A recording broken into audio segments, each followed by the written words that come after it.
March 4th, 2025, a US MQ-9 Reaper drone cruises 25,000 feet above the Red Sea, running a quiet ISR loop.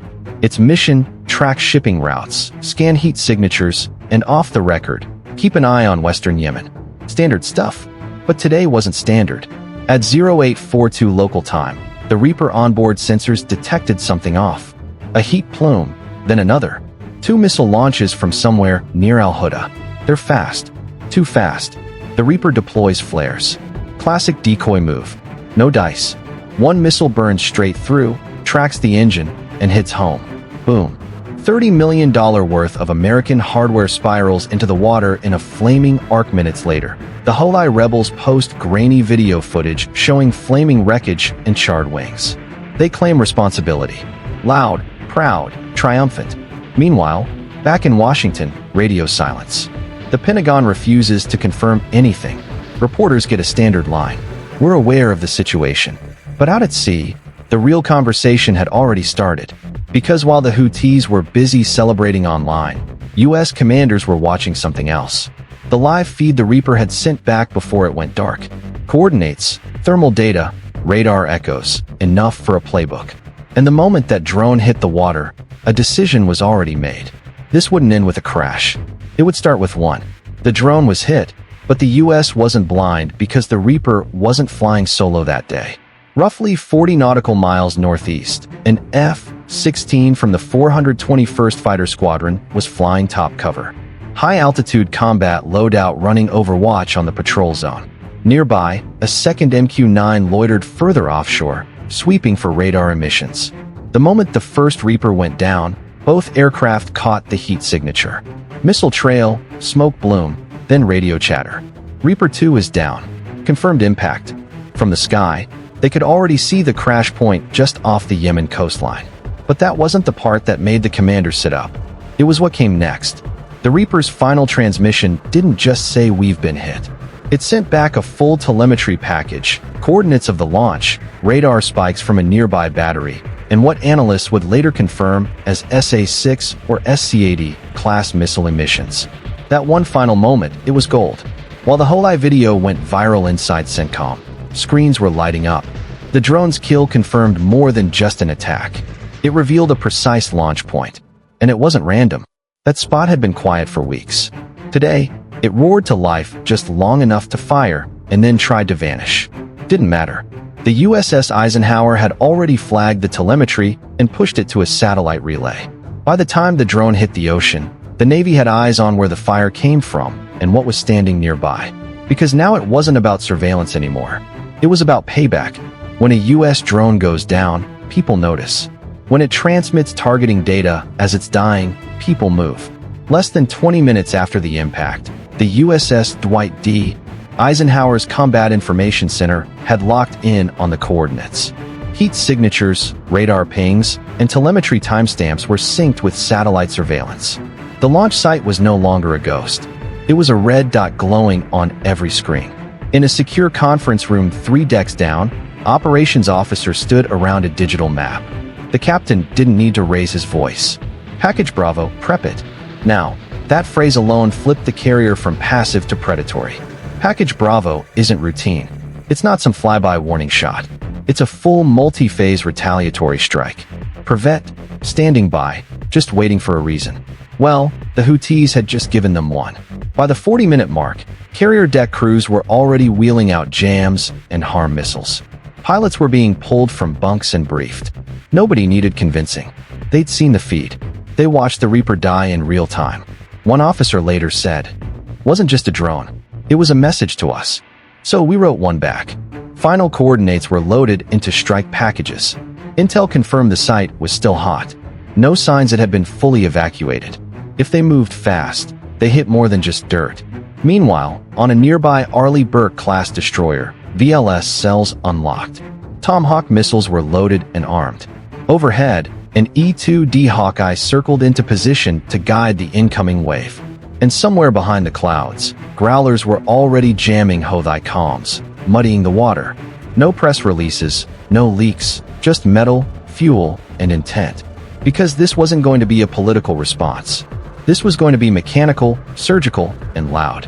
And for the men and women on board those jets, they weren't flying into Yemen. They were flying into closure. Back on the Truman's deck, the night lit up like a thunderstorm made of steel. Within minutes of the green light, the flight deck was moving like a machine. Only this machine breathed, barked orders, and moved 70,000 pounds of jet fuel and warheads like it was muscle memory. The USS Dwight D. Eisenhower may be the flagship, but the Truman, also in the region, had the birds ready to fly. Flight crews worked in silence, except for sharp commands. Overhead, an E-2D Hawkeye spun up and launched first, eyes in the sky. But just behind it, a pair of EA-18G Growlers taxied toward the catapults, ready to jam enemy radar and blind any early warning systems that might still be alive. Then came the birds with the teeth. Each Hornet roared down the catapult, flung off the deck with afterburners screaming. The launch cadence was brutal. One jet every 30 seconds. The night sky over the Red Sea turned into an outbound warpath. Meanwhile, aboard a nearby Arleigh Burke-class destroyer, hatches opened with a hydraulic hiss. Vertical launch systems came alive. Inside each, a Tomahawk cruise missile programmed and primed. The destroyer's radar pinged steady, watching the sky for trouble. But tonight, it was their turn to send something back. Within seconds, the first Tomahawk roared skyward. Then another. A multi-domain strike package was officially airborne. From the sea, from the sky, from the dark. And the message was simple. You hit a drone, we bring the swarm. The swarm was coming. And it wasn't subtle. First contact came at just after 0200 local time. A mobile launch platform outside Al-Houthi lit up briefly on thermal. Seconds later, it lit up permanently. Detonated by a J dam dropped from 25,000 feet, secondary explosion confirmed. Munitions were stored nearby. The Houthis didn't stand a chance. Their eyes were shut, their ears were deafened, and their hands too slow. Then came the hammer. Wave 2 brought the rest of the strike package down on a suspected drone warehouse tucked inside a civilian industrial zone. Precision strikes only. No collateral. But the building's gone. Multiple secondary pops echoed for minutes. Fuel, explosives, electronics, whatever they were hiding. One of the last targets was the most important. A known command bunker dug into the Hills of Roses. Buried deep, camouflaged, didn't matter. The final Tomahawk hit it dead center, sending a shock wave across the sand. Surveillance drones overhead caught the moment the bunker doors blew outward. Back on the Truman, pilots reported in. No losses, all targets struck. Mission complete. But they didn't cheer. No high fives, no fist bumps. This wasn't Hollywood. Just quiet nods. Mission logs updated and aircraft refueled for the next one. Meanwhile, back at CENTCOM, the strike was declared a success. Minimal risk, 0 casualties, multiple HVTs likely neutralized. But the official response, still nothing. The White House stayed silent. No podium, no press release. Because this wasn't just about hitting back. It was about resetting the rules. And for the Houthis, they hadn't just lost a drone launcher, they lost the map. By sunrise, the sky over Yemen was quiet again. Too quiet. Satellite images taken. Just hours after the strike showed the truth. Charred buildings, collapsed walls, smoldering debris fields. The command bunker gone. The drone warehouse vaporized. What remained was a trail of blackened targets stretching across 50 square km. But from Washington, not a word. No official statement, no mention in a briefing room.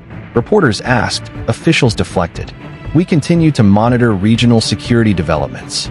Translation, we hit back hard, and we're not done watching. Meanwhile, in Yemen, the local impact rippled out fast. Witnesses near Al-Houthi described a night of explosions that shook the ground like an earthquake. Civilian infrastructure remained untouched, but fears settled in anyway. Everyone knew what the target had been and who had sent the message. The Houthis scrambled to downplay the damage. State-linked media released doctored photos claiming nothing important was hit. Just empty buildings, training areas, routine demolitions. No one bought it. Even Iran's press outlets, normally quick to amplify Houthi victories, went quiet. No victory footage, no propaganda montage, just static. Behind the scenes, intercepts revealed internal panic, missed communications, orders rooted, logistics frozen. The streak hadn't just damaged structures, it fractured command flow. And that silence from DC, it was deliberate. Because in war, sometimes words are louder when you don't say them.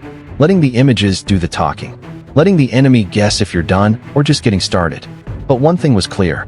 This wasn't some slap on the wrist response. This was a cold, calculated demonstration. Precision, speed, zero losses. The kind of operation that reminds everyone, especially those hiding behind hills and hashtags, that you don't get a free shot at the US's assets. And if you take one, you better pray it lands. Because if it doesn't, what comes next is silence. The kind right before the next boom. Before it fell, the Reaper finished its job. See, what most people forget is that the MQ-9 isn't just a flying camera. It's a full-blown spy platform with eyes sharper than anything you'll ever find on Google Earth. And the one that got hit on March 4th, it saw everything. In the final 90 seconds before impact, it locked in a suspicious radar signature rising near the coast east of Al-Houthi. Not the usual low-power emissions you'd expect from surveillance radars.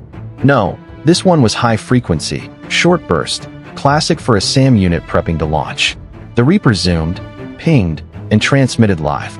It captured the exact shape of the launch vehicle, heat trails, power signatures, and directional scans, all in real time, all fed straight back to the carrier strike group's intel cell. Even when it knew it was being hunted, the drone kept filming like a soldier crawling with a radio in hand. And seconds before impact, it offloaded a full imagery burst via satellite uplink. One final data package target confirmed, location verified, signature matched to a SC-82 system, an Iranian-made surface-to-air missile launcher. Boom. The rest we know. But without that footage, the US strike would have been just a shot in the dark. Instead, it was a scalpel to the chest. Turns out the drone's final act wasn't a failure. It was a handoff. And thanks to that feed, the follow-up strike didn't just hit something. It hit the right thing. After the strike, something shifted. This wasn't just a mission accomplished. It was a lever pulled deep inside the US military's escalation ladder. Quietly, firmly, and without headlines, the region flipped into a whole new mode. The first move, the rules of engagement. Previously, US forces in the Red Sea operated under strict defensive posture. Don't shoot unless they shoot first. But now, the ROE had a new clause. If it pings, it dies. Any radar signal resembling a fire control system could now be engaged preemptively. Second, the carriers changed how they moved. The USS Dwight D, Eisenhower, and the USS Truman began flying round-clock caps. Combat air patrols. Layered fighter coverage designed to swarm any threat before it even crosses the coast. At any given moment, at least 2 FA-18s were circling at altitude, armed and ready. Add to that E-2D Hawkeye scanning from above and MQ-9 sweeping from below. Third, eyes everywhere. The Navy deployed MQ-4C Triton drones, high-altitude surveillance beasts capable of loitering for over 24 hours. They weren't hunting targets, they were hunting intent. Any heat bloom, any radar click, any shift in convoy routes inside Houthi territory flagged, tracked, prioritized. Fourth, the launch on detect doctrine. Now that the enemy had proven the willingness to hit US drones with advanced SAMs, the Pentagon authorized a new play. Strike first, ask questions, never. No warning shots, no negotiations. If intelligence identified a launch signature or targeting sequence, even before anything left the rails, it was fair game. Fifth, and most quietly, they made it personal. Key Houthi operators believed to be linked to the drone shoot-on were added to a high-value target list. Mobile teams started watching comms. Signals intelligence started geofencing. The strike had done its job, but now the real operation had begun. So now the question becomes, was it enough? The drone was avenged, the launch site leveled, protocols updated. But in the bigger picture, did it change anything?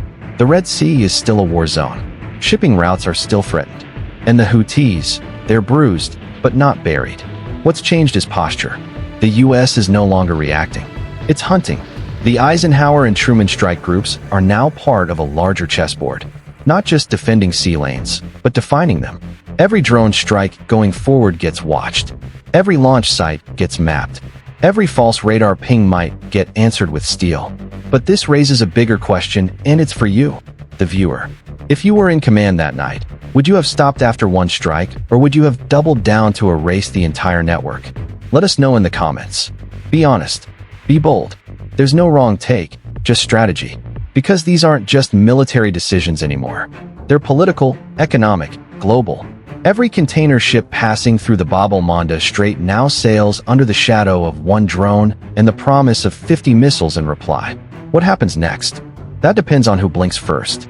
The Houthis took out one drone. What they got in return? A swarm of missiles, shredded launch sites, and a very loud silence from the US government. But here's the thing. This ain't over. Because that MQ-9 wasn't just a drone. It was a signal that the rules have changed, and that the US Navy isn't here to absorb punches anymore.